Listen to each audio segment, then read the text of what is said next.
ഊന്നൽ കൊടുക്കാത്ത, അധികം പ്രാധാന്യം കൊടുക്കാത്ത ഒരു ലേഖനമുണ്ട് പുതിയ നിയമത്തിൽ. പക്ഷെ കഴിഞ്ഞ ദിവസം ഫാസ്റ്റർ കെ ജോയിയുടെ ഒരു മെസ്സേജ് ഞാൻ ഇവിടെ അടുത്ത് കേട്ടുകൊണ്ടിരിക്കുന്നു. ഹൃദയത്തെ കുറിച്ചാണ് പ്രസംഗം. എൻ്റെ ഹൃദയത്തിൽ ഒരു ചെറിയ പ്രകാശനം, ഇതിൽ നിന്നൊരു, ഈ ഭാഗത്തു നിന്നൊരു വാക്യം എൻ്റെ ഹൃദയത്തിൽ പ്രകാശിക്കപ്പെട്ടു. ഞാൻ പഠിച്ചിട്ടുള്ളോ ഒന്നുമുള്ള ഒരു ഭാഗമല്ല ഭാഗം. എന്നാൽ വീട്ടിൽ വന്ന് ഞാൻ ധ്യാനിപ്പാനും പ്രാർത്ഥിപ്പാനും ഇടയായപ്പോൾ അതിൽ നിന്ന് ദൈവം എനിക്ക് നൽകിയ ചില ആത്മീയ ബോധം നിങ്ങളുമായി പങ്കുവെക്കുന്നു. ഫിലോമോന്റെ ലേഖനമാണ്. ഫിലോമോന്റെ ലേഖനം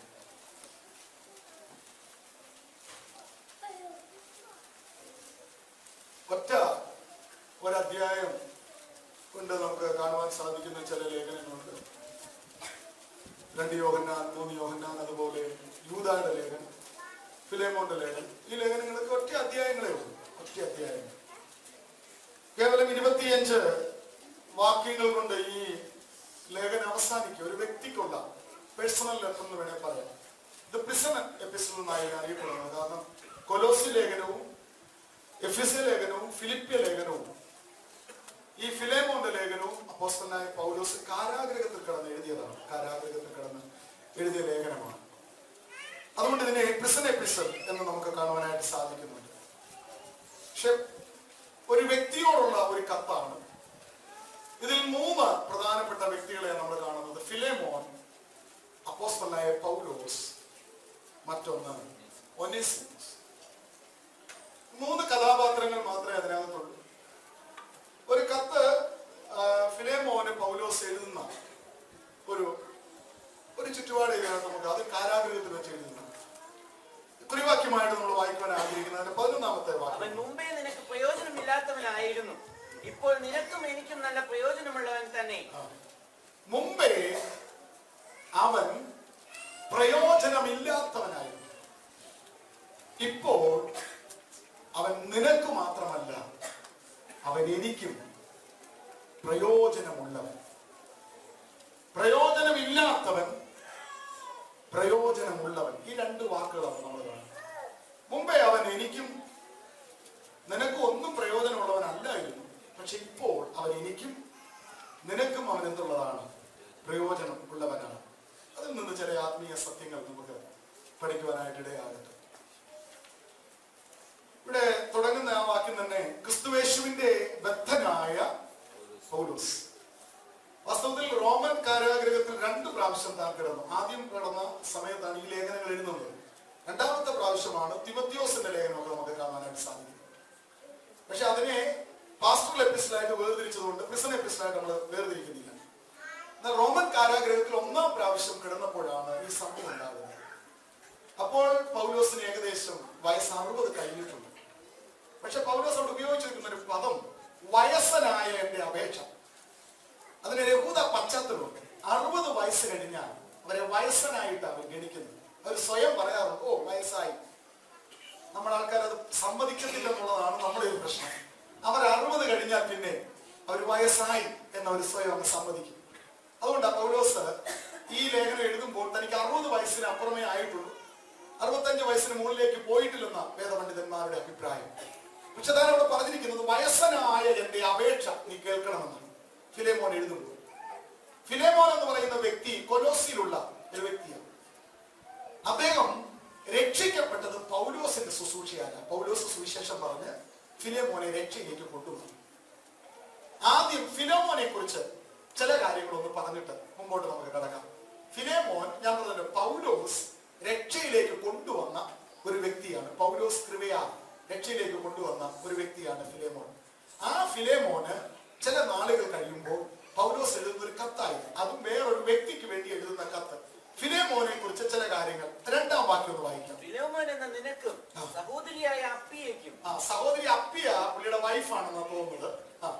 ഞങ്ങളുടെ സഹപഠനായ അക്കിപ്പോസിനും. ഇത് അദ്ദേഹത്തിന്റെ മകനാണെന്ന് ചിലർ പറയുന്നു. ചിലർ പറയുന്നു അവിടുത്തെ മറ്റാരെങ്കിലും ആയിരിക്കാമെന്ന് പറയുന്നു. നിന്റെ വീട്ടിലെ സഭയ്ക്കും എഴുതുന്നത്.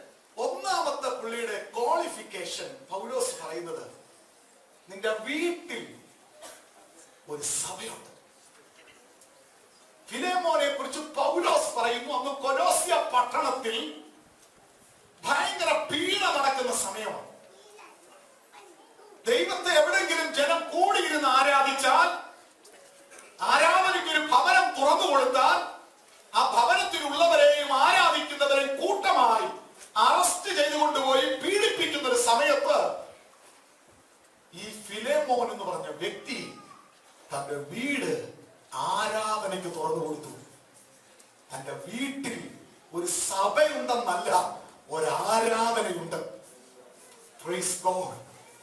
വിളിക്കുന്ന പലരോടും ചോദിച്ചാൽ പറയും, പല കൂട്ടായ്മകളുടെയും ആരംഭം കേരളക്കരയിൽ കുറിച്ചപ്പോൾ നമ്മുടെ മാതാപിതാക്കന്മാർ ഇവൻ നമ്മുടെ കണ്ണുകൊണ്ട് കണ്ടിട്ടില്ലേനും അന്ന് ആരാധനയ്ക്ക് അമ്പലചുംബികളായ കെട്ടിടങ്ങൾ നമുക്കില്ലായിരുന്നെങ്കിലും നമ്മുടെ ഇടുങ്ങിയ സാഹചര്യത്തിൽ ദൈവജനം നമ്മെ ആരാധിക്കാൻ ചെറ്റപ്പെരകൾ തുറന്നു കൊടുത്ത സംഭവമുണ്ട്. അവരുടെ തലമുറകളെ ദൈവം മാനിക്കാവുന്നതിന്റെ മാക്സിമം മാനിച്ച് അനുഗ്രഹിച്ചിട്ടുണ്ട്. അവരുടെ വീട്ടിൽ ഒരാരാധനയുണ്ട്, വീട്ടിൽ ഒരു സഭയുണ്ട്. അന്ന് കൊലോസ്യ പട്ടണത്തിൽ ആരാധിക്കുന്ന ജനത്തെ കണ്ടാൽ പിടിച്ചുകൊണ്ടു പോകുവാൻ പീഡ നിലനിൽക്കുമ്പോഴും ഫിലേമോന്റെ കരുത്ത് പോകേണ്ടി വന്നാലും എന്റെ വീട് ആരാധനയ്ക്കായി തുറന്നു കൊടുക്കുകയാണെന്ന് പറഞ്ഞ് ഫിലേമോൻ തന്റെ ജീവനെ പോലും പണയം വെച്ചുകൊണ്ട് ആരാധനയ്ക്ക് വേണ്ടി വീട് തുറന്നു കൊടുത്തു. ഞാൻ ഒരു സത്യം ദൈവമക്കളോട് പറയാം, ദൈവത്തെ ആരാധിക്കുവാൻ എന്റെ വീടോ എന്റെ ശരീരമോ എന്റെ സാമ്പത്തികമോ ഞാൻ ഒരു നിമിഷം ചെലവിട്ടിട്ടുണ്ടെങ്കിൽ 100 മടങ്ങ് ഇരട്ടിയായി തരാൻ ഞാൻ സേവിക്കുന്ന ദൈവം വിശ്വസ്തന. പെസഹ പെരുന്നാളിന് 1,00,000 യഹൂദന്മാരാ യെരൂശലേമിൽ ഉള്ളതെങ്കിലും പെസഹ എന്ന പെരുന്നാൾ അവർ ആഘോഷിക്കുമ്പോൾ 2,50,000 യഹൂദന്മാരുടെ മറ്റ് സ്ഥലങ്ങളിൽ നിന്ന് ഒന്നിച്ചു വരും. ജനനിബിഡമായ യെരൂശലേം ദേശത്ത് യേശുവിന്റെ ശിഷ്യന്മാർ ചോദിക്കുന്ന ഒരു ചോദ്യമുണ്ട്. കാലുകുത്താൻ ഒരു വീട്ടിൽ പോലും സ്ഥലമില്ല. അതിഥികൾ വന്ന് എല്ലാ വീടുകളും ബുക്ക് ചെയ്തിരിക്കുക. ആ സമയത്ത് ശിഷ്യന്മാർ ചോദിക്കുന്നു, എവിടെ നമ്മൾ പെസഹ ഒരുക്കും? എവിടെ നമ്മൾ പെസഹ ഒരുക്കും? ആര് നമുക്ക് വീട് തരും? ഈ തച്ചന്റെ മാർഗത്തെ സകലരും പുച്ഛിച്ച് നൽകുമ്പോൾ ഒരു രാത്രി ഒരു അത്താഴത്തിന് നമുക്ക് ആര് വീട് തരും? കർത്താവ് പറഞ്ഞു, ഒരുക്കണ്ട, ഒരു വീട് ഒരുക്കി വെച്ചിട്ടുണ്ട്. എന്റെ പെസഹ നടക്കേണ്ടതിന് വേണ്ടി നിങ്ങൾ അങ്ങോട്ട് ചെല്ലുമ്പോൾ ഒരടിമ വെള്ളം ചുമന്നുകൊണ്ട് ഇങ്ങോട്ട് വരും. ഇങ്ങോട്ട് വരുമ്പോൾ അവനോട് ചോദിക്കുമ്പോൾ he will show you a large furnished upper room. വെറും ഒരു upper room അല്ല, furnished ആയിട്ടുള്ള വിരിച്ചൊരുക്കിയ ഒരു മാളിക മുറി കാണിച്ചു തരും. Praise God. സ്വർഗത്തിലെ ദൈവം ഒരു മർക്കോസിന്റെ മാളിക മുറിയാണ് എന്ന് പിന്നീട് നമുക്ക് കാണുവാൻ സാധിക്കുന്നു. കർത്താവിന് അത്താഴം ഒരുക്കാൻ ശിഷ്യന്മാർക്ക് വേണ്ടി വീട്ടിലൊരു രാത്രി തുറന്നു കൊടുത്ത ആ മുറിയെ കുറിച്ച് പിന്നീട് പറയുന്നത്, ചില ദിവസങ്ങൾ കഴിയുമ്പോൾ പെന്തക്കോസ്ത് നാളിൽ 120 പേർ ഒന്നിച്ചു കൂടിയിരുന്ന് പ്രാർത്ഥിച്ചതും ഈ മുറിയിലാണ്. പരിശുദ്ധാത്മാവ് ഇറങ്ങി വന്നതും ഈ മുറിയിലാണ്. പുതിയ നിയമസഭ ആരംഭിച്ചത് ഈ മുറിയിലാണ്. തീർന്നില്ല, പത്രോസിനെ കാരാഗ്രഹത്തിൽ അടച്ചുപൂട്ടിയപ്പോൾ സഭയ്ക്ക് കയറി രഹസ്യമായിട്ടിരുന്നൊന്ന് പ്രാർത്ഥിക്കാൻ ഒരു വീട് അവിടെ തുറക്കപ്പെട്ടു. അതേത് വീടാണെന്ന് അറിയാമോ? ആ മർക്കോസിന്റെ മാളിക മുറിയ. രാത്രി ദൈവമക്കളെ, ഭയം നമ്മുടെ ഉള്ളിൽ ഉണ്ടെങ്കിലും വീരുത്വത്തിന്റെ ആത്മാവിനെ എടുത്തു കളഞ്ഞിട്ട് ആരാധനയ്ക്ക് വേണ്ടി എന്റെ ശരീരം ഞാൻ വിട്ടുകൊടുത്താൽ, എന്റെ മനസ്സ് ഞാൻ വിട്ടുകൊടുത്താൽ, എന്നെ മറക്കുന്ന ദൈവമല്ല, എന്നെ ഓർക്കുന്ന ദൈവമാ. കരങ്ങളിലെത്ത ദൈവത്തെ ബഹുമാനപ്പെടുത്താം. Praise God. വീട്ടിൽ സഭയുള്ളവൻ ഒന്നാമത്തെ തന്റെ യോഗ്യത. വേഗത്തിൽ മുൻപോട്ട് പോകട്ടെ. രണ്ടാമത്തെ തന്റെ യോഗ്യത 4-ാം വാക്യം വായിക്കും. കർത്താവായ യേശുവിനോട് സകല വിശുദ്ധന്മാരോടും നിനക്കുള്ള സ്നേഹത്തെയും. നിന്റെ രണ്ടാമത്തെ ക്വാളിഫിക്കേഷൻ വീട്ടിൽ സഭ ഉണ്ടെന്ന് മാത്രമല്ല, നിനക്ക് എന്തോ ഉണ്ട്? സ്നേഹം. വീട്ടിൽ സഭയുണ്ട്, സ്നേഹമില്ല ഒരു ഗുണമില്ല. വീട്ടിൽ ആരാധനയുണ്ട്, സ്നേഹമില്ല ഒരു ഗുണമില്ല. പക്ഷെ അവന്റെ രണ്ടാമത്തെ ക്വാളിഫിക്കേഷൻ വീട്ടിൽ ആരാധന മാത്രമല്ല, സകല വിശുദ്ധന്മാരോടും നിനക്ക് എന്തുണ്ട്? സ്നേഹമുണ്ട്. പൗലോസ് ഫിലോമോനെ കുറിച്ച് പറയുക, ആരാധിക്കുന്ന വ്യക്തികൾക്ക് വേണ്ടി നിന്റെ ഭവനം തുറന്നു കൊടുക്കുക മാത്രമല്ല, സകല വിശുദ്ധന്മാരോടും നിനക്ക് ഉള്ള സ്നേഹത്തെ കുറിച്ച് എനിക്ക് നന്നായിട്ട് അറിയാം. സകലരെയും സ്നേഹിക്കുന്ന ഒരു ഹൃദയം. അടുത്തത് വിശ്വാസത്തെയും കുറിച്ച് ഞാൻ കേട്ടു. ഏഴാമത്തെ വാക്യം. സഹോദര, വിശുദ്ധന്മാരുടെ ഹൃദയം നീ തണുപ്പിച്ചത്. മൂന്നാമത്തെ തന്റെ ക്വാളിഫിക്കേഷൻ, വിശുദ്ധന്മാരെ സ്നേഹിക്കുക, വിശുദ്ധന്മാർക്ക് വേണ്ടി ഭവനം തുറന്നു കൊടുക്കുക. 3, സകല വിശുദ്ധന്മാരെയും വിശേഷാൽ പൗലോസായന്റെയും ഹൃദയത്തെ നീ പലപ്പോഴും എന്ത് ചെയ്തിട്ടുണ്ട്? തണുപ്പിച്ചിട്ടുണ്ട്. അത് ഭയങ്കര ശുശ്രൂഷയാണ്. ഈ തണുപ്പിക്കുന്നതിന്റെ രഹസ്യം എങ്ങനെ വണ്ടി ഓടിക്കുന്നതോട് ചോദിച്ചാൽ, ചില സമയത്ത് ഇതങ്ങ് ചൂടാവും വണ്ടി. നല്ല ഹീറ്റ് ആയി കഴിഞ്ഞാൽ പിന്നെ വണ്ടി മുമ്പോട്ട് ഓടിക്കാൻ പറ്റില്ല. എവിടെയെങ്കിലും സൈഡിലോട്ട് ഒതുക്കി എവിടുന്നെങ്കിലും കുറെ വെള്ളമൊക്കെ മേടിച്ചു കൊണ്ടുവന്ന് നമ്മൾ അതിനകത്ത് ഒഴിച്ച് കുറേ നേരം അതിന്റെ ബോണറ്റൊക്കെ തുറന്നിട്ട് ഇത് തണുപ്പിച്ചെങ്കിലേ പിന്നെ വണ്ടി മുമ്പോട്ട് ഓടിക്കാൻ പറ്റത്തുള്ളൂ. ഏത് മനുഷ്യനായാലും അവന്റെ ഹൃദയം തിളച്ചു മറിയുന്ന സമയങ്ങളുണ്ട്, ചൂട് പിടിക്കുന്ന സമയമുണ്ട്. ആ സമയത്ത് പണമല്ല വേണ്ടി, ആ സമയത്ത് കേടിയുടെ ആവശ്യമില്ല. ആ സമയത്ത് തണുപ്പിക്കുന്ന ഒരു വാക്ക്. പൗലോസ് പറയുന്നു, സകല വിശുദ്ധന്മാരെയും ഹൃദയത്തെ നീ എന്ത് ചെയ്യാറുണ്ട്? തണുപ്പിക്കാറുണ്ട്. ഞാൻ ഈ പൗലോസ് ഇത് പഠിച്ചപ്പോ എന്റെ ചിന്തയിൽ ചില ദിവസങ്ങളോളം എന്റെ മനസ്സിങ്ങനെ ഓടുകയാണ്. വേറെ ചില ഭാഗങ്ങളൊക്കെ പൗലോസ് പറയുന്നുണ്ട്, തീത്തോസിന്റെ വരവിനാൽ എന്റെ ഹൃദയത്തിൽ എന്തോ കിട്ടി? തണുപ്പ് കിട്ടി, ആശ്വാസം കിട്ടി. മറ്റൊരു വാക്യവും 2 തിമോത്തിയോസ് 1:16 മുതൽ ഒന്ന് വായിക്കാമോ? 2 തിമോത്തിയോസ് 1:16 മുതൽ. പലപ്പോഴും എന്നെ തണുപ്പിച്ചവനായ ഒനേസിഫോറസിനെ കുറിച്ച് മറ്റൊരു വ്യക്തിയാണ്. അപ്പൊ ഈ ഫിലേമോന് മാത്രമല്ല ഈ കൃപയുള്ളത്, ഈ കൃപ വേറെ ചിലർക്കുണ്ട്. പൗലോസ് വലിയ അപ്പോസ്തലനാണ് കേട്ടോ. 3ാം സ്വർഗത്തോളം എടുക്കപ്പെടുന്ന ഭയങ്കര വെളിപ്പാടാണ്. പുള്ളി ഒന്ന് നോക്കിയാൽ മതി, ഭൂതങ്ങൾ വിട്ടുപോകും. പുള്ളിക്ക് യോഗത്തിന് കഴിഞ്ഞിട്ട് പോയി പ്രാർത്ഥിക്കാൻ, രോഗികളെടുത്ത് പോയി പ്രാർത്ഥിക്കാൻ സമയമില്ലാതിട്ട് പൗലോസ് കർച്ചീഫ് കൊടുത്തു വിട്ടിട്ടുണ്ട്. കർച്ചീഫ് അങ്ങോട്ട് പോയി നേരിട്ടെ രോഗിയുടെ സൗഖ്യമായിട്ടുണ്ട്. പക്ഷേ ഈ മനുഷ്യന്റെ ഹൃദയം ചൂട് പിടിച്ച സമയം, ആ മനുഷ്യനും അന്നേരം ചില സാധാരണ വിശ്വാസികളുടെ വാക്കുകൾ തണുപ്പായി മാറിയിട്ടുണ്ട്. ഒരു പ്രാവശ്യമല്ല, പലപ്പോഴും. ഞാൻ ഓർത്തി പൗലോസിന്റെ ഹൃദയം ഇത്രയും ചൂട് പിടിക്കാൻ. ഇതേതാണ്ട് പുള്ളി ഭയങ്കര ചൂടുള്ള മനുഷ്യനാണ്. പൗലോസിന്റെ ഹൃദയം ഓവർ ഹീറ്റ് ആകാറുണ്ടോ? പൗലോസ് എന്ന ഒരു അപ്പോസ്തലൻ ദൈവാത്മാവിനാൽ നടത്തപ്പെടുന്നത് തന്റെ ഹൃദയത്തിൽ പലപ്പോഴും ചൂടേറി തിളച്ചു മറിയുന്ന, പൊട്ടിത്തെറിക്കുമെന്ന് തോന്നിയ സമയത്തൊക്കെ ദൈവം ഉപയോഗിച്ച സാധാരണക്കാരായ ചിലരെ തന്റെ ഭവനത്തിലേക്ക് അയച്ചു. അല്ലെ ഒരു കോളായിരിക്കാം, അല്ലെ ഒരു മെസ്സേജ് ആയിരിക്കാം. അനേകം നമ്മുടെ ഹൃദയത്തെ ചൂട് പിടിപ്പിക്കുന്ന നിലവാരത്തിൽ പ്രവർത്തിക്കുമ്പോൾ ഒരു ഭാഗത്ത് ചിലരെ അവർ ഉന്നത വിദ്യാഭ്യാസവും ബിരുദം അവർക്കില്ലെങ്കിലും അവരുടെ ചില വാക്കുകൾ അവര് വന്ന് അടുത്തൊന്നും നിന്നാ മതി, നമുക്കൊരു തണുപ്പാ. അവരൊന്നും മിണ്ടണ്ട, അടുത്ത് വന്നൊന്നും നിന്നാ മതി. ഈ വാർത്ത നമ്മൾ ഈ സായാഹ്ന സമയത്തൊക്കെ യാത്ര ചെയ്യുമ്പോൾ ഞാൻ കണ്ടിട്ടുണ്ട്. പലപ്പോഴും അനേക മീറ്റിങ്ങുകൾ ബസ്സിന്റെ കൂടുതൽ ഞാൻ യാത്ര ചെയ്തിട്ടുണ്ട്. ബസ് സ്റ്റാൻഡുകളിൽ പറയുന്നു ചൂട് വാർത്ത, ചൂട് വാർത്ത, ചൂട് വാർത്ത. ദാണ്ടെന്ന് പറഞ്ഞുകൊണ്ടിരുന്നു. ഞാൻ ഓർക്കാറുണ്ട്, ഒരു തണുത്ത വാർത്തയായിട്ട് ആരും വരാറില്ല.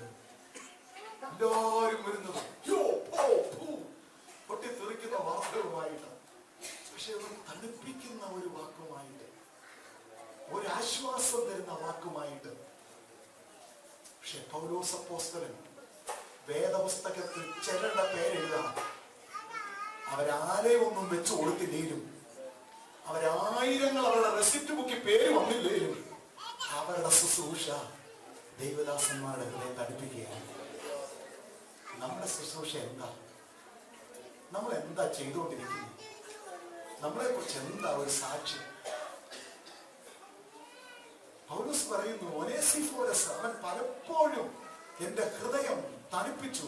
അതൊന്ന് വായിച്ച തിമോഥെയോസിന്റെ ലേഖനത്തിൽ എന്റെ ഹൃദയത്തെ തണുപ്പിച്ചു. പലപ്പോഴും എന്നെ തണുപ്പിച്ചവനായ ഒനേസിഫോറസിന്റെ കുടുംബത്തിന് കർത്താവ് കരുണ നൽകുമാറാകട്ടെ. കർത്താവ് കരുണ നൽകുമാറാകട്ടെ. കർത്താവ് കരുണ നൽകുമാറാകട്ടെ. ചില ഫോൺ കോൾ ഇങ്ങോട്ട് വരുമ്പോഴേ നിങ്ങൾ ആ പേര് കാണും, നിങ്ങളുടെ ഹാർട്ട് ബീറ്റ് കൂടുന്നുണ്ട്. അയ്യോ എന്റെ കർത്താവ് എന്തുമായിരിക്കും ഇനി എന്ന് പറഞ്ഞൊരു ഹാർട്ട് ബീറ്റ് ആണ്, കൂടുവാണോ അതോ ചില ഫോൺ വരും. ആശ്വാസത്തോടെ എടുക്കാൻ അവിടെ വെച്ച് നമുക്ക് മനസ്സിലാക്കാം. അവിടെ വെച്ച് മനസ്സിലാക്കാം എന്തോ ഒരു തണുപ്പിക്കുന്ന ആശ്വാസമാണ് എന്നോടൊരു ദൂത് പറയാൻ കാണുമായിരിക്കും. അതിന് ഏത് രാജ്യത്തുനിന്ന് വന്നാലും എന്നെ ആശ്വസിപ്പിക്കുന്ന, എന്നെ തണുപ്പിക്കുന്ന അവന്റെ കുടുംബത്തോട് പൗലോസ് ഒന്നേ പറഞ്ഞോളൂ. തന്റെ പ്രാർത്ഥനയിൽ തന്നെ തണുപ്പിച്ച വ്യക്തിക്ക് വേണ്ടി താൻ പ്രാർത്ഥിച്ചപ്പോൾ ഇങ്ങനെയാ പറഞ്ഞത്, എന്നെ പലപ്പോഴും തണുപ്പിച്ച ഒനേസിഫോറസിന്റെ കുടുംബത്തോട് നീ കരുണ കാണിക്കണം, നീ കരുണ കാണിക്കണം. വീണ്ടും വായിക്കാം. അവൻ എന്റെ ചങ്ങലയെ കുറിച്ച് ലജ്ജിക്കാതെ, അന്ന് അവൻ എന്റെ ചങ്ങലയെ കുറിച്ച് എന്തിയില്ല, ലജ്ജിച്ചില്ല. ഞാൻ റോമയിൽ എത്തിയ ഉടനെ, ഞാൻ റോമയിൽ എത്തിയെന്ന് അറിഞ്ഞുടനെ താല്പര്യത്തോടെ എന്നെ തിരഞ്ഞു കണ്ടെത്തുക. അറസ്റ്റ് ചെയ്ത ഒരു വ്യക്തിയെ, സുവിശേഷം നിമിത്തം അറസ്റ്റ് ചെയ്ത ഒരു വ്യക്തിയെ കാണാൻ ചെന്നാൽ അവനെ കൂടെ പിടിച്ച് ജയിലിടുന്ന സമയം. പക്ഷെ എന്റെ ചങ്ങലകൾ എന്റെ കയ്യിലുള്ളതിനെ കുറിച്ച് അവന് ലജ്ജയില്ല. പ്രാണൻ വെച്ചു കൊടുക്കാൻ അവൻ തയ്യാറാ. പൗലോസിന് ഒനേസിഫോറസിനെ കുറിച്ച് പറയാനുള്ള സാക്ഷ്യങ്ങൾ ഇതൊക്കെയാണ്. അവൻ നന്നായി പാടുന്നവനാണെന്നോ അവൻ നന്നായി പ്രസംഗിക്കുന്നവനാണെന്നോ ഇതൊന്നും അല്ല തനിക്ക് പറയാനുള്ളത്. ഞാൻ റോമയിൽ ബന്ധിക്കപ്പെട്ടവനായി വന്നു എന്നറിഞ്ഞപ്പോൾ എന്റെ ചങ്ങലയെ കുറിച്ച് ലജ്ജിക്കാതെ അവൻ എന്നെ വന്ന് കണ്ടവനാ. വായിക്കാം. താല്പര്യത്തോടെ എന്നെ തിരഞ്ഞു കണ്ടെത്തുകയും ചെയ്തു. ആ ദിവസത്തിൽ കർത്താവിന്റെ പക്കൽ കരുണ കണ്ടെത്തുവാൻ കർത്താവ് അവന് സംഗതി വരുത്തട്ടെ. എഫെസോസിൽ വെച്ച് അവൻ എനിക്ക് എന്തെല്ലാം ശുശ്രൂഷ ചെയ്തു എന്ന് നീ നല്ലവണ്ണം അറിയുന്നുവല്ലോ. ഈ സമയത്ത് ഒനേസിഫോറസിന് എന്തോ പ്രയാസമേറിയ ഘട്ടത്തിലൂടെ ആ കുടുംബം കടന്നു പോവുകയാണ്. അതുകൊണ്ട് ആ പൗലോസ് രണ്ടു വട്ടം പറയുന്നത് ദൈവം അവരോട് എന്ത് കാണിക്കണം, കരുണ കാണിക്കണം. കാരണം എന്നെ തണുപ്പിച്ച് അവനൊരു ദോഷം വരരുത്. എന്നെ പലപ്പോഴും വന്ന് ആശ്വസിപ്പിക്കുകയും തണുപ്പിക്കുകയും ചെയ്ത ആ കുടുംബത്തിന് ഒരു ദോഷം വരരുത്. പൗലോസ് പറയുക, ആ കുടുംബത്തിൽ നീ കരുണ കൊടുക്കണേ, ആ കുടുംബത്തോട് നീ കരുണ കാണിക്കണേ. നമ്മുടെ ജീവിതത്തിൽ ഒരുപാട് യാത്രകൾ, ഒരുപാട് സ്ഥലങ്ങളിൽ താമസിക്കുകയൊക്കെ ചെയ്തവരാണ്. നമ്മൾ ഒരിക്കലും മറക്കാത്ത രണ്ടുപേരായിരിക്കും. ഒന്ന് നമുക്ക് ഏറ്റവും കൂടുതൽ ഉപദ്രവം ചെയ്തവർ, രണ്ട് നമുക്ക് ഏറ്റവും ഉപകാരം ചെയ്തവർ. ഒരിക്കലും മറക്കാത്ത രണ്ട് ചിത്രങ്ങൾ നമ്മുടെ മനസ്സിൽ പോയി കാണും. ഏറ്റവും കൂടുതൽ നമ്മളെ ഉപദ്രവിച്ച ഇത് ഒരു അപ്പോസ്തലനായ പൗലോസ് തന്റെ മറ്റൊരിക്കൽ ഞാനത് പ്രസംഗിക്കാം. തിമോഥെയോസിന്റെ ലേഖനത്തിൽ തന്റെ ഉപഹാര പ്രസംഗമുണ്ട്, തന്റെ ഉപസംഹാര പ്രസംഗമുണ്ട്. അത് ഏറ്റവും ഒരു വലിയ പ്രസംഗമാണ്.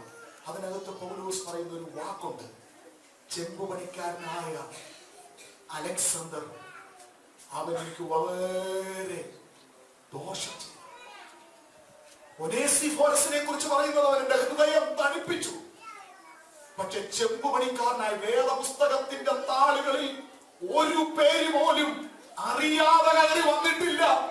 എല്ലാ തിരുവെഴുത്തും ദൈവാത്മാവിനാൽ എഴുതപ്പെട്ടതാണെങ്കിൽ ഒനേസിഫോറസിന്റെ പേരും ചെമ്പുപണിക്കാരനായ അലക്സാണ്ടറിന്റെ പേരും ആരും മനഃപൂർവ്വം എഴുതിയതല്ല, ആത്മാവ് എഴുതിച്ചതാ. യേശുക്രിസ്തു കഴിഞ്ഞാൽ നാം ആദരിക്കുന്ന, നാം ബഹുമാനിക്കുന്ന അപ്പോസ്തലൻ പറയുക, അവന്റെ കുടുംബത്തോട് ദൈവം കരുണ കാണിക്കട്ടെ. ബാക്കി അവന്റെ കുടുംബത്തോട് ദൈവം എന്ത് ചെയ്യട്ടെ, കരുണ കാണിക്കട്ടെ. എന്താ പൗലോസിന്റെ ജീവിതത്തിൽ ഫിലെമോനെ കുറിച്ച് പറയാനുള്ളത്? ഒന്ന്, അവൻ വീട്ടിൽ ആരാധന നടത്തുന്നത്. രണ്ട്, അവൻ സകല വിശുദ്ധന്മാരെയും സ്നേഹിക്കുന്നവൻ. മൂന്ന്, പലപ്പോഴും ഹൃദയത്തെ തണുപ്പിക്കുന്നവൻ. ഹൃദയത്തെ തണുപ്പിക്കുന്നവൻ. അടുത്ത വാക്യത്തിലേക്ക് നമുക്കൊന്ന് കടന്നു വരാം. 17ാമത്തെ വാക്യം ഒന്ന് വായിക്കാം. ആകയാൽ നീ എന്നെ കൂട്ടാളി എന്ന് കരുതുന്നു എങ്കിൽ അവനെ എന്നെ പോലെ ചേർത്തുകൊള്ളുക. എന്ന് പറഞ്ഞാൽ അവിടെ ക്ഷമിക്കണോ എന്നുള്ളൊരു പദമാണ് കൊണ്ടുവന്നേക്കുന്നത്. അത് ഞാൻ പിന്നീട് അങ്ങോട്ട് വരുമ്പോ അതിനെ കുറിച്ച് പറയാം. നീ ക്ഷമയുള്ളവനാണ്. നീ ക്ഷമിക്കുന്നവൻ, സ്നേഹിക്കുന്നവൻ, തണുപ്പിക്കുന്നവൻ, നീ ക്ഷമിക്കുന്നവനാണ്. പൗലോസിന്റെ നിജപുത്രനാകുന്ന ഫിലെമോനെ കുറിച്ച് ഒരു നല്ല സാക്ഷ്യം പൗലോസ് പറയുന്നു. നീ ക്ഷമിക്കുന്നവനാ. അടുത്ത ചില യോഗ്യതകളോട് വേഗത്തിൽ വായിക്കും. 21-ാം വാക്യവും 22-ാം വാക്യവും 6 കാര്യങ്ങളാണ്. നിന്റെ അനുസരണത്തെ പറ്റി എനിക്ക് നിശ്ചയമുണ്ട്, ഭയങ്കര നിശ്ചയമുണ്ട്. നിന്നോടൊരു കാര്യം പറഞ്ഞാൽ തല പോയാലും നീ അനുസരിക്കുമെന്ന് എനിക്ക് ഉറപ്പാണ്. ആധുനിക സഭയിലെ ദൈവമക്കൾ ഇതൊരു വെല്ലുവിളിയായി എടുക്കണം. വന്നൊരു സ്ഥലത്ത് നമ്മളൊന്ന് ഇരിപ്പിടം ഉറപ്പിച്ചാൽ, കൺവെൻഷൻ ആയാലും നിങ്ങൾ ജനറൽ കൺവെൻഷനോ ഡിസ്ട്രിക്ട് കൺവെൻഷനോ പോയാൽ ഏറ്റവും കൂടുതൽ അവിടെ കേൾക്കുന്ന പാസ്റ്റർമാരോട് മൈക്കിലൂടെ കേൾക്കുന്ന ശബ്ദ സ്തോത്രമല്ല, ചിട മുമ്പോട്ടിരിക്കണം, ചിട മുമ്പോട്ടിരിക്കണം, ദൈവമക്കൾ ദയവായി ഇനി ആൾക്കാർ വന്നുകൊണ്ടിരിക്കുന്നു, ചിട മുമ്പോട്ടിരിക്കണം. നമ്മൾ ഒരിടത്ത് ഇരുന്നു, ഇനി ഗ്രൗണ്ട് വേണേ മുമ്പോട്ടാക്കിയിട്ടു. നമ്മൾ എന്താ അനുസരണമാ, എത്ര അനുസരണത്തിന്റെ ആത്മാവാ. നിന്നെ കുറിച്ച് എനിക്ക് ഭയങ്കര സാക്ഷ്യമുണ്ട്. ഞാൻ നിന്നോടൊരു കാര്യം പറഞ്ഞാൽ നീ അനുസരിക്കുന്നവനാണ്. നീ വിഘടിക്കുന്നവനല്ല, നീ മത്സരിക്കുന്നവനല്ല, നീ അതിനെ എതിർക്കുന്ന വ്യക്തിയല്ല, നീ അതിനെ അനുസരിക്കുമെന്ന് എനിക്ക് ഉറപ്പുണ്ട്. 22-ാം വാക്യം. അനുസരണത്തെ പറ്റി എനിക്ക് നല്ല നിശ്ചയമുണ്ട്. ഞാൻ പറയുന്നതിലും അധികം നീ ചെയ്യുന്നു എന്ന് അറിഞ്ഞിട്ടാകുന്നു ഞാൻ എഴുതുന്നത്. എനിക്ക് നല്ല ഉറപ്പെന്തോ അറിയാം, ഞാൻ പറയുന്നതിലും അധികം നീ ചെയ്യും. ഞാൻ നിന്നോട് പറഞ്ഞത് ഒരു അടികൂടെ കൂടി ചെയ്യാൻ നീ തയ്യാറാണെന്ന് എനിക്ക് നല്ല ഉറപ്പുണ്ട്. 22-ാം വാക്യം. ഇതല്ലാതെ നിങ്ങളുടെ പ്രാർത്ഥനയാൽ ഞാൻ നിങ്ങൾക്ക് നൽകപ്പെടും എന്ന പ്രത്യാശ ഉണ്ടാകുകൊണ്ട് എനിക്ക് പാർപ്പിടവും ഒരുക്കിക്കൊള്ളുക. എനിക്ക് താമസിക്കാൻ ഒരു അല്പ സ്ഥലവും കൂടെ. തിരിച്ച് ഞാൻ കാരാഗൃഹത്തിൽ നിന്ന് വരുമ്പോൾ നിന്റെ വീട്ടിൽ ആരാധിക്കാൻ മാത്രമല്ല എനിക്ക് പാർക്കാനുള്ള ഇടം ഉണ്ടാക്കണം. ഫിലെമോനോട് അത് പറയാൻ കാരണം മറക്കരുത്. ഹൃദയത്തിന്റെ മാംസപ്പലകയിൽ ഒരു കൊച്ചു ലേഖനമാണെങ്കിലും ഒരു വ്യക്തിയെ കുറിച്ച് പറയുന്ന 6 കാര്യം ഒന്നുകൂടെ ഞാൻ ആവർത്തിച്ചിട്ട് മുഖത്തിന് മുമ്പോട്ട് പോകാം. 1, അവനെ കുറിച്ച് ആദ്യം പറഞ്ഞ് നമ്മൾ കേട്ടത് എന്താ? അവൻ വീട്ടിൽ സഭയുള്ളവനാണ്. 2, സകല വിശുദ്ധന്മാരെയും സ്നേഹിക്കുന്നവനാണ്. 3, വിശുദ്ധന്മാരുടെ ദൈവദാസന്മാരുടെ ഹൃദയത്തെ നീ എന്ത് ചെയ്യാറുണ്ട്? തണുപ്പിക്കാറുണ്ട്, ആശ്വാസം പകരാറുണ്ട്. ഇസബേല് ദൈവത്തിന്റെ പ്രവാചകന്മാരെ കൊന്നു മുടിക്കുമ്പോൾ ദൈവാത്മാവ് എഴുതുകയാണ്. ഒബദ്യാവ് എന്ന് പറയുന്ന ഒരു മനുഷ്യൻ 50 പ്രവാചകന്മാരെ ഇസബേലിന്റെ കണ്ണിൽ പെടാതെ ഏലിയാവിന് കാക്കയുടെ കയ്യിൽ അപ്പം കൊടുത്തു വിടുമ്പോൾ ഓബദ്യാവ് 50 പേരെ 2 ഗുഹകളിൽ പാർപ്പിച്ചിട്ട് അവർക്ക് അപ്പവും വെള്ളവും കൊണ്ട് കൊടുക്കുക. കൊട്ടാരത്തിൽ ഓടുന്ന ഏത് പ്രവാചകനെ കൊന്നേക്കാൻ. പക്ഷെ 50 പ്രവാചകന്മാർ ഒരു ഗുഹയ്ക്കകത്ത് കിടക്കുമ്പോൾ അന്ന് അപ്പവും വെള്ളവും കൊണ്ടു കൊടുത്ത ഓബദ്യാവിന്റെ ചരിത്രം വേദപുസ്തകത്തിൽ മായ്ച്ചു കളയാൻ പറ്റുന്നതല്ല. അന്ന് അവർക്ക് കിട്ടിയ അപ്പവും വെള്ളവും ഒരു തണുപ്പാണ്. നമ്മളെ ദൈവം പുതിയ നിയമ സഭയ്ക്കകത്ത് നട്ടിരിക്കുകയാണ്. നമ്മുടെ ആയുസ്സും ആരോഗ്യം മുൻപോട്ട് ഓടിക്കൊണ്ടിരിക്കുക, അതിവേഗത്തിൽ ഓടിക്കൊണ്ടിരിക്കുക. ഇവിടെ നമുക്ക് എന്താ ചെയ്യാൻ കഴിയുന്നത്? ഒരു കൊച്ചു ഫിലെമോനായി മാറാം. പൗലോസിന്റെ വാക്കുകളിൽ തുടിച്ചു നിന്ന് ഹൃദയത്തെ തണുപ്പിക്കുന്നവൻ, ക്ഷമിക്കുന്നവൻ, അനുസരണമുള്ളവൻ, ദൈവജനത്തെ ശുശ്രൂഷിക്കുന്നവൻ. നമ്മൾ ശുശ്രൂഷിക്കുന്നതിനെ കുറിച്ച് എബ്രായലേഖനം 6-ാം അധ്യായത്തിൽ നമുക്ക് കാണുവാൻ സാധിക്കുന്നത് ഇങ്ങനെയാണ്. തന്റെ വിശുദ്ധന്മാരെ ശുശ്രൂഷിച്ചതാലും. എബ്രായർ 6:10 വായിക്കണം. എബ്രായർ 6:10. ദൈവം നിങ്ങളുടെ പ്രവൃത്തി ശുശ്രൂഷിച്ചതിനാലും തന്റെ നാമത്തോട് കാണിക്കുന്ന, കഴിഞ്ഞ നാളിൽ ശുശ്രൂഷിച്ചതും ഇന്ന് ശുശ്രൂഷിച്ചു കൊണ്ടിരിക്കുന്നതും പാസ്റ്റും പ്രസന്റ് കണ്ടിന്യൂസ് ടെൻസും എല്ലാം കൂടെ ചേർത്തിട്ട് ദൈവത്തിന്റെ ആത്മാവ് പറയുകയാണ്, അത് അനുഭവിച്ച വ്യക്തി, നിങ്ങളുടെ ശുശ്രൂഷ അനുഭവിച്ച വ്യക്തി നിങ്ങളുടെ കയ്യിൽ നിന്ന് അനുഭവിച്ചിട്ട് നിങ്ങൾക്കെതിരെ പറഞ്ഞ് പരത്തി നിങ്ങളെ ദുഷിച്ചാലും നിങ്ങൾ കർത്താവിന്റെ നാമത്തിലാ ശുശ്രൂഷിച്ചതെങ്കിൽ അത് മറന്നു കളവാൻ ദൈവം അനീതിയുള്ളവനല്ല. ആ ഒരൊറ്റ വാക്യം മതി നമുക്ക്. അനുഭവിച്ചവരെല്ലാം നന്ദികേട് കാണിച്ചാലും കർത്താവിന്റെ നാമത്തിൽ അത് ചെയ്തിട്ടുണ്ടെങ്കിൽ അത് മറന്നു കളവാൻ ദൈവം അനീതിയുള്ളവനല്ല. ഞാൻ ആ ഭാഗം നിർത്തുക. നമ്മുടെ പ്രധാന കഥാപാത്രത്തിലേക്ക് വരാം. ആരാണ്? ഒനേസിമോസ്. ഈ വ്യക്തിക്ക് 3 ചരിത്രമുണ്ട്. പൗലോസിന്റെ വാക്കിൽ പറഞ്ഞാൽ മുമ്പേ പ്രയോജനം. ഒനേസിമോസ് അല്ലെങ്കിൽ ഫിലേമോൻ എന്ന് പറഞ്ഞാൽ ബിലവഡ്, ഫിലദൽഫിയ, ആ വാക്കിൽ നിന്ന് സ്നേഹം, സ്നേഹമുള്ള. ഒനേസിമോസ് എന്ന വാക്കിന്റെ അർത്ഥം ഇത്രയേ ഉള്ളൂ, പ്രയോജനമുള്ളവൻ. പ്രയോജനമുള്ളവൻ, പേര് പ്രയോജനമുള്ളവൻ. പക്ഷെ ഒരു കാലം വരെയും ആ പേരും അവന്റെ ജീവിതവുമായിട്ട് യാതൊരു ബന്ധവുമില്ല. അനുഗ്രഹിക്കപ്പെട്ട പേരുകൾ നമുക്കുള്ളപ്പോൾ നമ്മളൊരു ശാപകരവും മുള്ളുമായി ജീവിക്കരുത്. നല്ല പേരുകൾ നമുക്കറിയാമല്ലോ. യൂദ എന്ന വാക്ക് സ്തുതി എന്ന അർത്ഥം. പക്ഷെ ഒരു യൂദ ഒരു വൃത്തികേട് കാണിച്ചുകൊണ്ട് പിന്നെ ആ നല്ല അർത്ഥമുള്ള പേര് ആരും അവരുടെ മക്കൾക്കിടാൻ തയ്യാറായില്ല. യേശുവിനെ പറ്റി അല്ലെ എത്ര നല്ല പേരാണ്. എത്ര യൂദമാരെന്ന് നമ്മുടെ സഭകളിൽ എഴുന്നേറ്റ് ഓടിച്ചാടി നടന്നേനെയായിരുന്നു. പക്ഷെ ആ പേരൊന്നും ആരും ഇടാതിരിക്കുന്നത് ആ പേര് വഹിച്ചുകൊണ്ട് ഒരാൾ ദ്രോഹം ചെയ്തതുകൊണ്ട്, ദ്രോഹിയായി മാറിയതുകൊണ്ട്. ദൈവത്തിന്റെ പേര് ഒനേസിമോസ്, അതിന്റെ അർത്ഥം ഇത്രയേ ഉള്ളൂ, പ്രയോജനമുള്ളവൻ. പക്ഷെ പൗലോസ് പറയുന്നു ആ പേരും അവന്റെ ജീവിതവുമായിട്ട് ഇന്നലകളിൽ ഒരു ബന്ധവുമില്ലായിരുന്നു. പക്ഷെ ഇപ്പോൾ എനിക്ക് ഉറപ്പുണ്ട്, മുമ്പേ പ്രയോജനമില്ലാത്തവനെങ്കിലും ഇപ്പോൾ അവൻ പ്രയോജനമുള്ളവൻ. ഇത് പൗലോസ് പറയാനുള്ള കാരണം ഒനേസിമോസിന്റെ ജീവിതത്തെ 3ആയി തിരിക്കുന്നു. ഒന്ന്, അവൻ രക്ഷിക്കപ്പെടുന്ന, മാനസാന്തരപ്പെടുന്നതിന് മുമ്പുള്ള ജീവിതം. അവൻ ശരിക്കും പറഞ്ഞാൽ, നിങ്ങൾ ശ്രദ്ധിച്ചാൽ മതി, അങ്ങോട്ട് നോക്കിയാൽ നിങ്ങൾക്കൊന്നും കാണാനൊന്നും പറ്റത്തില്ല, വേണ്ടതുപോലെ ഒന്നും അവിടെ കാണുന്നില്ല. ഇത്രയേ ഉള്ളൂ. ഒനേസിമോസിന്റെ ചരിത്രം പഠിച്ചാൽ ഫിലേമോൻ, പൗലോസ് ഈ കാലയളവിൽ അടിമകളും ആ സമയത്ത് തന്നെ 6 ലക്ഷം അടിമകളൊക്കെ അവിടെ ഉണ്ടാകുന്ന പറയുന്നത്. ധാരാളം അടിമകളെ വില കൊടുത്ത് ഉടമകൾ വാങ്ങി വീട്ടിൽ നിർത്തുന്ന സമയമാണ്. ഫിലേമോന്റെ വീട്ടിൽ, ഫിലേമോൻ ഒരു ഭയങ്കര സമ്പന്നനായ വ്യക്തിയാണ്. സമ്പത്ത് കൂടുതലുണ്ടെങ്കിൽ പലർക്കും ആരാധന വേണ്ട. ഞാൻ അതുകൊണ്ട് പറഞ്ഞു, ഫിലേമോൻ ഭയങ്കര സമ്പന്നനായ ഒരു വ്യക്തിയാണ്. തന്റെ വീട്ടിൽ ആരാധനയുണ്ട്, ദേവദാസന്മാർക്ക് പാർക്കാൻ പ്രത്യേക സൗകര്യങ്ങളുണ്ട്. ഇതെല്ലാം ആണെങ്കിലും താൻ അനേകരെ തണുപ്പിക്കുന്നുണ്ട്. ഇങ്ങനെയുള്ള നല്ല ശുശ്രൂഷകൾ ചെയ്യുന്ന വ്യക്തിയാണ്. പുള്ളിയുടെ കൈക്കീഴിൽ ഒരുപാട് അടിമകളുണ്ട്, വില കൊടുത്ത് വാങ്ങിച്ച അടിമകൾ. അതിൽ ഒരടിമയായിരുന്നു ഈ ഒനേസിമോസ്. പക്ഷേ പുള്ളി ഒരു താന്തോന്നിയാണ്, അനുസരണം കെട്ടവനാണ്, ധിക്കാരിയാണ്.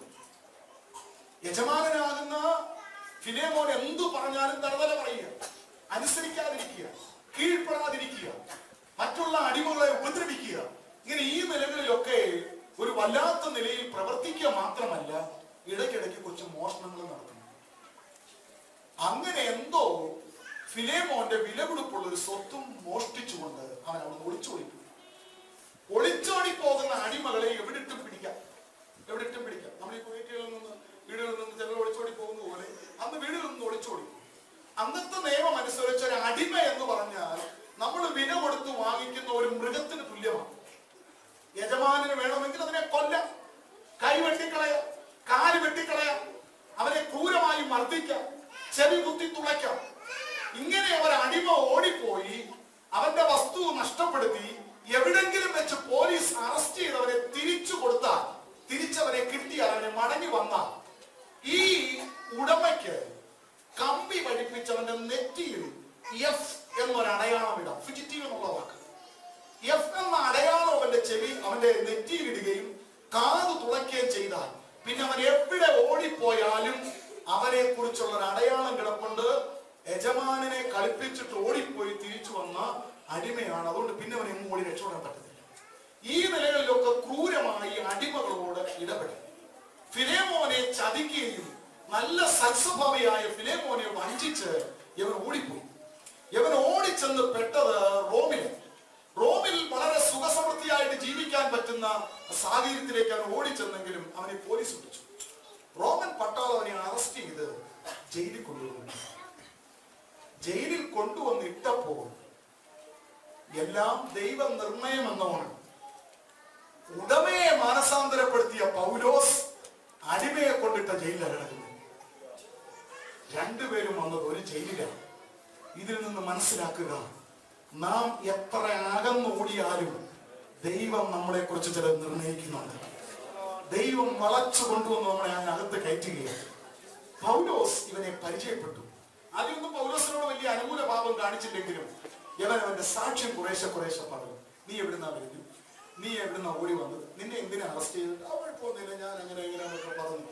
എന്നാൽ പൗലോസ് ഇവനെ വളരെ സ്നേഹഭാവത്തോടെ വയസ്സനായ പൗലോസ് അടുത്ത് പിടിച്ചിരുത്തി അവനോട് യേശു ക്രിസ്തുവിന്റെ ചൂടേറിയ സുവിശേഷം പങ്കുവച്ചു. അപ്പൊ അവൻ പറഞ്ഞു, ഞാൻ സുവിശേഷം ഒന്നും കേട്ടിട്ടില്ലെങ്കിലും ഞാൻ നിന്ന യജമാനന്റെ വീട്ടിൽ ഇടയ്ക്കിടയ്ക്ക് കയ്യടിയും പാട്ടും അന്യഭാഷയൊക്കെ കേട്ടിട്ടുണ്ട്. ഞാൻ അതുവഴിയൊക്കെ നടന്നു പോയിട്ടുണ്ട്. പക്ഷെ അതൊന്നും എന്നെ സ്പർശിച്ചിട്ടില്ല. എന്നാൽ ഞാൻ അവിടുന്ന് ഓടിപ്പോയി. അതാരാ നിന്റെ യജമാനൻ? എന്നെ പറഞ്ഞു, എന്റെ യജമാനൻ കൊലസിലുള്ള ഫിലോമോൻ എന്ന് പറഞ്ഞാൽ, അയ്യോ ഫിലേമോൻ എന്റെ നിജപുത്രനല്ലേ? ഞാൻ സുവിശേഷത്താൽ വീണ്ടും ജനിപ്പിച്ച ഫിലേമോൻ, അവന്റെ അടിമയാണോ നീ? യെസ്. എനിക്കിനി അവിടെ തിരിച്ചു തരാൻ പറ്റത്തില്ല. ഞാൻ അവന്റെ കുറെ മുതൽ നഷ്ടമാക്കി. ഇത്രയും മുതൽ നഷ്ടമാക്കി ഒരു അടിമയെ തിരിച്ചു കിട്ടിയാൽ എന്നെ കൊന്നു കളയാൻ വരെ ഫിലോമോൻ ഇല്ല. പൗലോസ് അവനോട് ക്ഷമിക്കുന്ന ഫിലോമോനെ കുറിച്ചല്ല പ്രസംഗിച്ചത്, ക്ഷമിക്കുന്ന യേശുവിനെ കുറിച്ച് പ്രസംഗിച്ചു. യേശുവിന്റെ സ്നേഹം അവന്റെ ഹൃദയത്തിലേക്ക് ആഴമായി ഇറങ്ങി. അവൻ പൊട്ടിക്കരയാൻ തുടങ്ങി. അവൻ ഏകരടിക്കാൻ തുടങ്ങി. അവൻ പൗലോസിന്റെ ശുശ്രൂഷയാൽ കാരാഗൃഹത്തിൽ വെച്ച് രക്ഷിക്കപ്പെട്ടു. കാരാഗൃഹം നമ്മളെ തകർക്കുന്നതല്ല. ഒരു ഇരുമ്പഴിക്കകത്ത് നമ്മൾ പോയി വീഴും. ചിലപ്പോഴൊക്കെ നമ്മൾ ഒരു കാരാഗ്രഹം പോലെ ജീവിക്കാറുണ്ട്. പക്ഷെ ഞാൻ ഒരു കാര്യം പറയാം, ദൈവം അനുവദിച്ചൊരു കാരാഗ്രഹം നമുക്ക് വന്നാൽ അവിടെ നിന്ന് എന്തോ പുറത്തു വരാനുണ്ട്. തിരുപ്പോരാട്ടവും പരദേശി മോക്ഷയാത്രയും ഒക്കെ പുറത്തു വന്നത് എവിടെ നിന്നെന്ന് ചോദിച്ചാൽ കാരാഗ്രഹത്തിന്റെ സംഭാവനകളാണ്. ജോൺ ബെനിയൻ കാരാഗ്രഹത്തിൽ കിടന്നുകൊണ്ട് എഴുതിയതാ ബൈബിൾ കഴിഞ്ഞാൽ ലോകത്ത് ഏറ്റവും കൂടുതൽ വിറ്റഴിച്ച പുസ്തകമാണ് പരദേശി മോക്ഷയാത്ര. ഇതൊക്കെ കാരാഗ്രഹത്തിൽ നിന്ന് സംഭാവന വന്നതാ. തിരുപ്പോരാട്ടം, ഈ പുസ്തകങ്ങളൊക്കെ എവിടെയെങ്കിലും അവസരം കിട്ടിയാൽ നിങ്ങൾ വായിക്കണം. അത്ര മനോഹരമായ പുസ്തകങ്ങളാണ്. ഞാൻ പറഞ്ഞു വരുന്നത്, കാരാഗ്രഹത്തിൽ വെച്ച് പൗലോസ് ഒനേസിമോസിനോട് സുവിശേഷം പറഞ്ഞു. അവൻ രക്ഷിക്കപ്പെട്ടു. അവൻ പൗലോസിന്റെ മുമ്പിൽ ഒരു നല്ല ദൈവവൈതലായി പ്രവർത്തിക്കാൻ തുടങ്ങി. പൗലോസ് വയസ്സനാണ്, തന്റെ കണ്ണിന് വലിയ കാഴ്ചയില്ല, തന്റെ കൈവിരലുകളൊക്കെ എന്തൊക്കെയോ പ്രയാസങ്ങളുണ്ട്, തന്റെ ജഡത്തിൽ ഒരു ശൂലമുണ്ട്, എന്താണെന്ന് അറിയത്തില്ല. ഇങ്ങനെ ഒരുപാട് പ്രശ്നങ്ങളുള്ള ഈ കിടക്കുന്ന പൗലോസിനെ ശുശ്രൂഷിക്കാൻ തുടങ്ങി. വളരെ സ്നേഹത്തോടെ രക്ഷിക്കപ്പെട്ട ആ വ്യക്തി മാനസാന്തരത്തിന്റെ ഫലം കായ്ക്കാൻ തുടങ്ങി. പൗലോസിന് മനസ്സിലായി ഇവനെ കാരാഗ്രഹത്തിൽ ഉടനെ പുറത്താക്കി. പൗലോസ് പോകുന്നതിന് മുമ്പേ ഒനേസിമോസിനെ പുറത്തുവിടും. ഒനേസിമോസിനെ പുറത്തു വിടുമ്പോൾ ഒനേസിമോസ് ഒരിക്കലും വേറെങ്ങും പോകരുത്, നീ എവിടെ നിന്ന് ഓടിപ്പോന്നു നീ അവിടേക്ക് മടങ്ങി ചെല്ലണം. ഒരിക്കലും ഇവിടെ പാപത്തിൽ എന്നെ കൊന്നുകളയില്ല. പൗലോസ് ഭയങ്കര ഉറപ്പോടെ ഫിലേമോനൊരു കത്തെഴുതി. ആ കത്തായത്, കാരാഗ്രഹത്തിൽ വെച്ച് ഞാൻ ജനിപ്പിച്ച, എനിക്ക് ആ വാക്ക് വായിച്ചത് എന്റെ കണ്ണു പറയാൻ തുടങ്ങി. പൗലോസ് പറയുക, എന്റെ മകനാണ്. ഒരിക്കൽ അടിമയായി, താന്തോമിയായി, തന്നിഷ്ടക്കാരനായി, ആർക്കും വേണ്ടാതെ ജീവിച്ച ഒരു വ്യക്തി രക്ഷിക്കപ്പെട്ടപ്പോ പൗലോസ് പറയുക, അവൻ എന്റെ മകനാ, നീ അവനെ തിരിച്ചെടുക്കണം. പൗലോസിന്റെ വാക്കുകൾ കേട്ടോ, അവൻ എന്തെങ്കിലും കടപ്പെട്ടിട്ടുണ്ടെങ്കിൽ അതെന്റെ പേരിൽ എഴുതിക്കോ. ഇത്രയും ധൈര്യം ഒരു വീണ്ടും ജനിച്ച ദൈവവൈതലിനെ കുറിച്ച്, വീണ്ടും ജനിപ്പിച്ച പാസ്റ്ററിന് പറയാൻ പറ്റുമെങ്കിൽ അവൻ ആരാ? ഈ കല്യാണമൊക്കെ വരുമ്പോഴേ അവിടുന്ന് സന്ദേശിച്ച് നമ്മൾ അവിടെ ചെന്നിട്ടുണ്ടെങ്കിൽ പാസ്റ്റർ പെൺകൊച്ചിനെ കുറിച്ചൊന്ന് ചോദിക്കാനായി എങ്ങനെ ഉണ്ട്, എന്താ നമ്മൾ പറയും, സഭയെ വന്ന് ചുരിദാരം പിടിച്ച് മുമ്പിലോട്ടിട്ട് കൂനി പിടിച്ചിരുന്ന് സ്വോത്രം പറയത്തില്ല, അല്ലേരികം പറയത്തില്ല, ആരാധിക്കത്തുമില്ല, ആത്മാവിലും ആരാധിക്കത്തില്ല, ആരോടും മിണ്ടത്തില്ല, ദാ വന്നു ദാ പോയി. എന്തോ സാക്ഷ്യം പറയട്ടെ? അല്ല, ആ പെൺകുട്ടി സഭയെ വന്നാൽ അറിയാനുണ്ട്. അവള് മുട്ടുമടക്കിയാൽ ആത്മാവിന്റെ ആരാധന, ഇതൊക്കെയാ പറയേണ്ട സാക്ഷികൾ. അവള് പാട്ട് തുടങ്ങിയാൽ അതിനകത്തൊരു ചലനമുണ്ട്. അവളൊന്ന് സഭയിൽ പ്രാർത്ഥിച്ചാൽ അതിന്റെ അറിയാനുണ്ട്. ധൈര്യത്തോടെ വാക്കുകൊടുത്തു, ധൈര്യത്തോടെ വാക്കുകൊടുത്തു എന്ന് ഒരു ലോക്കൽ പാസ്റ്ററിന് പറയാൻ കഴിയുമെങ്കിൽ ഏറ്റവും വലിയ സാക്ഷിയാണ്. കുഴപ്പമില്ല, നിങ്ങൾ ആലോചിച്ചോ, വേണേ നടത്തിക്കോ, നിങ്ങളൊക്കെ വെച്ചാൽ ചെയ്തോ. അങ്ങനെ പറയുമ്പോഴേ ഓർത്തോണം എന്താണ് സ്പെല്ലിംഗ് മിസ്റ്റേക്ക്. വേണേ നിങ്ങൾ ആലോചിച്ചോ, നിങ്ങൾ ആരോടൊക്കെ ചോദിച്ചോ എന്ന് ലോക്കൽ പാസ്റ്റർ പറഞ്ഞാൽ ഏതാണ്ട് സ്പെല്ലിംഗ് മിസ്റ്റേക്ക് എന്തായാലും ചോദിക്കുള്ളൂ. ഒനേസിമോസിനെ കുറിച്ച് പൗലോസ് പറയുക, ഒരിക്കൽ അവൻ പ്രയോജനമില്ലാത്തവനായിരുന്നു, പക്ഷെ എനിക്ക് ഉറപ്പുണ്ട് ഇനി നിനക്ക് മാത്രമല്ല അവൻ പ്രയോജനം, എനിക്കും പ്രയോജനമാണ്. ആ ഒനേസിമോസിനെ കുറിച്ച് പറയുന്ന ചില കാര്യങ്ങൾ വേഗത്തിൽ, സമയമില്ലല്ലോ. ഒന്നാമത്തെ ഭാഗ്യം 16-ാം വാക്യം വായിക്കും. അവനിനി ദാസനല്ല, ദാസനും ഇതേ പ്രിയ സഹോദരൻ തന്നെ, പ്രിയ സഹോദരൻ തന്നെ. അവനിനി ദാസനല്ല, അവനിനി ദാസനും മീതെ. നിന്റെ വീട്ടിൽ അവൻ തിരിച്ചു വരുമ്പോൾ നീ അവനെ ഒരു അടിമയെ പോലെ, ഒളിച്ചോടിപ്പോയ അടിമയെ പോലെ, മോഷ്ടിച്ചതുമായി പോയ ഒരു അടിമയെ പോലെ നീ കാണരുത്.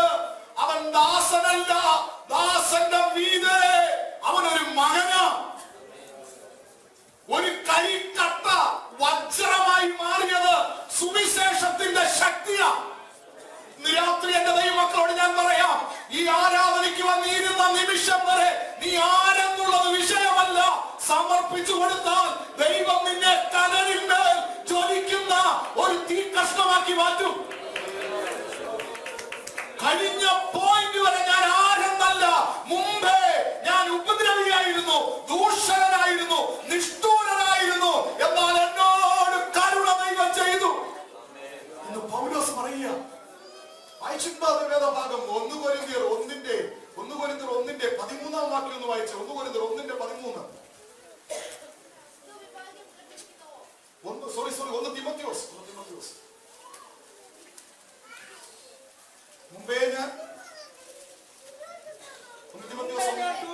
മുമ്പേ ഞാൻ ദൂഷകനും ഉപദ്രവിയും.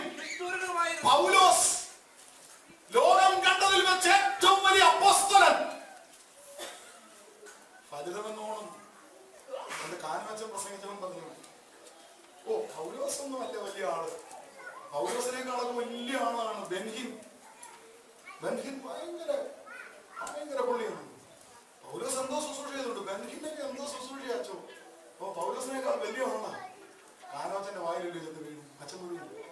അച്ഛൻ പറഞ്ഞു, അത് ശരിയാ, പൗലോസിനേക്കാൾ വലിയ ആളായിരിക്കും ബെൻഹിൻ. അത് ബ്രദർ പറയുന്ന പൗലോസ് നിങ്ങളുടെ വീട്ടിൽ റബ്ബറിടുന്ന പൗലോസ് ആയിരിക്കും, വേദപുസ്തകത്തിലെ പൗലോസ് ആയിരിക്കത്തില്ല.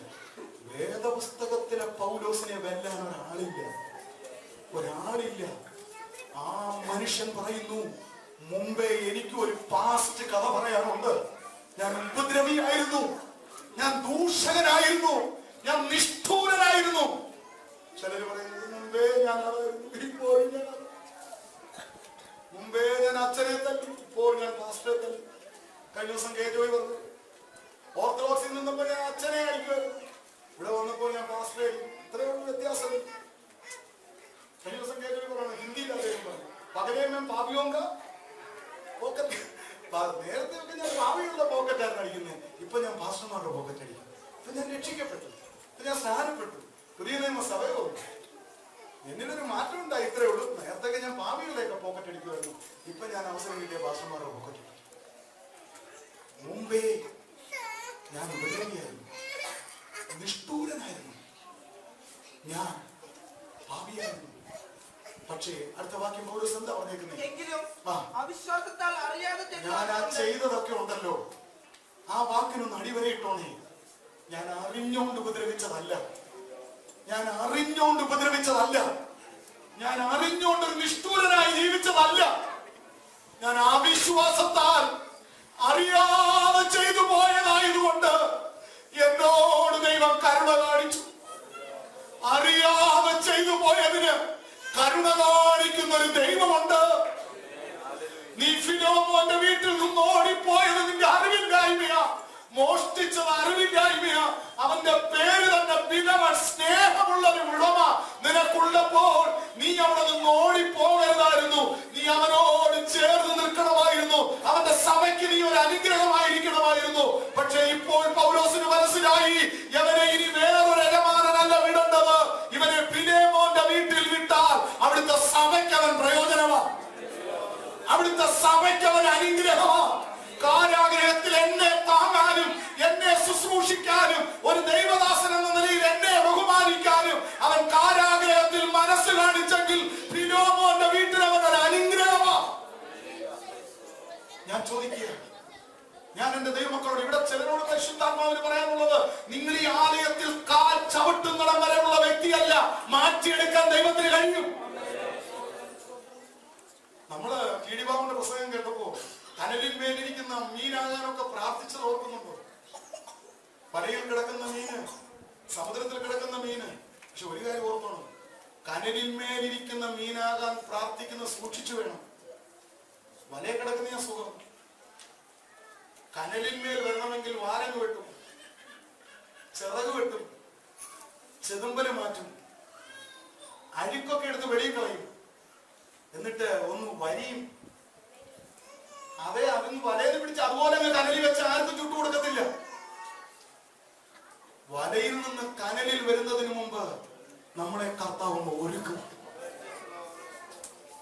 അതിനോടൊന്ന് ഏൽപ്പിച്ചു കൊടുക്കണം. വരിയെ മാത്രമല്ല, ആ ഉപ്പും അരപ്പും ഒക്കെ അതിനകത്തൊന്ന് ചേർത്ത് ആ വരിഞ്ഞതിനകത്ത്. സഹോദരിമാർ ചിലർ എന്നെ നോക്കി വല്ലാതെ ദയനീയമായിട്ട്. ഞാനൊന്ന് പറയാം, കർത്താവിന്റെ കനലിൽ എനിക്ക് നിങ്ങൾക്കൊന്ന് ഇരിക്കാൻ ആഗ്രഹമുണ്ട്. കർത്താവെ, നീ മുറിച്ചോ, അധികമായി നിൽക്കുന്നത് നീ മുറിച്ചോ, നീ എന്റെ ചെതുമ്പൽ ചെണ്ടി കളഞ്ഞു, നീ എന്റെ അഴുക്കെല്ലാം എടുത്തു കളഞ്ഞു. പക്ഷെ എനിക്ക് നിന്റെ കനലിൽ കയറണം, എനിക്ക് നിന്റെ കനലിൽ കയറണം. കവിണയിലിരിക്കുന്ന കല്ല് എല്ലാ കല്ലും കവിണയിൽ വെക്കത്തില്ല, മിനുസമുള്ള കല്ലേ വെക്കൂ. മിനുസമുള്ളത് ആ കല്ലിനോട് ചോദിച്ചാൽ പറയും, ഞാൻ മിനുസമുള്ള ആളല്ലായിരുന്നു, ഞാനത് കുന്നപ്പുറത്തിരിക്കുകയായിരുന്നു. ഒരു കുത്തൊഴുക്ക് വന്നപ്പോൾ എന്നെ അവിടെ തെള്ളി തറയിലിട്ടു. ഞാൻ അവിടുന്ന് ഒഴുകി ഇങ്ങോട്ട് വന്നു, അവിടെ അടിച്ച് ഇവിടെ അടിച്ച് അവിടെ അടിച്ച് ഇവിടെ അടിച്ച് ഇവിടെ അടിച്ച് ഇങ്ങനെ എന്റെ മുനയെല്ലാം പോയി. ഇപ്പൊ നല്ല ഷേപ്പായി. ഞാൻ നേരത്തെ ഞാൻ ഷേപ്പ്ലെസ് ആയിരുന്നു, ഇപ്പോൾ ഞാൻ ഷേപ്പായി. പറയാൻ കഴിയുമോ? പറയാൻ കഴിയുമോ? മുമ്പേ ഞാൻ ആരായിരുന്നു, ഇപ്പോൾ ഞാൻ ആരാ? മുമ്പേ അവൻ നിനക്ക് അതിന്റെ 15-19 വാക്യങ്ങളൊന്ന് വായിച്ചു വേഗത്തിൽ. തടവിലിരിക്കുമ്പോൾ ഞാൻ ജനിപ്പിച്ച എന്റെ മകനായ ഒനേസിമോസിന് വേണ്ടിയാകുന്നു നിന്നോട് അപേക്ഷിക്കുന്നത്. അവൻ മുമ്പേ നിനക്ക് പ്രയോജനമില്ലാത്തവനായിരുന്നു, ഇപ്പോൾ നിനക്കും എനിക്കും നല്ല പ്രയോജനമുള്ളവനായി. അവൻ കർത്താവിന് പ്രയോജനമുള്ളവനായി. 2, പൗലോസിന് പ്രയോജനമുള്ളവനായി. 3, അവൻ ഉടമയായ ഫിലേമോന് പ്രയോജനമുള്ളവനായി. ഈ രാത്രി വെറുതെ ഈ വചനം കളയല്ലേ, നമ്മളൊന്ന് പ്രാർത്ഥിക്കാൻ പോവുക. കർത്താവേ, എനിക്ക് പ്രയോജനമുള്ളവനാകണം. ആർക്കൊക്കെയോ എനിക്ക് കർത്താവിന് പ്രയോജനമുള്ളവനാകണം. കർത്താവിന്റെ ദാസന്മാർക്ക് പ്രയോജനമുള്ളവനായി മാറണം. കർത്താവിന്റെ സഭയ്ക്ക് പ്രയോജനമുള്ളവനായി മാറണം. മുമ്പേ ഞാൻ ആരായിരുന്നു എന്നുള്ളത് വിഷയമല്ല. എന്നിലേക്ക് സുവിശേഷത്തിന്റെ ശക്തി ആഴമായി പതിക്കുമ്പോൾ ഞാൻ പ്രയോജനമുള്ളവനായി മാറും. ഇതിങ്ങനെ മാറ്റിയെടുക്കാൻ പ്രസംഗങ്ങൾക്ക് ശക്തിയില്ല, പക്ഷേ പ്രസംഗിക്കുന്ന വചനത്തിന് ശക്തിയുണ്ട്, സുവിശേഷത്തിന് ശക്തിയുണ്ട്. ഒന്ന്, അവൻ ഫിലേമോന്റെ കുടുംബത്തിന് പ്രയോജനമുള്ളവനായി, ഫിലേമോന്റെ വീട്ടിലെ സഭയ്ക്ക് പ്രയോജനമുള്ളവനായി, വിശ്വാസികൾക്ക് ആകമാനം അവൻ പ്രയോജനമുള്ളവനായി. മുമ്പേ അവൻ ആരല്ലായിരുന്നു? പ്രയോജനമുള്ളവനല്ല.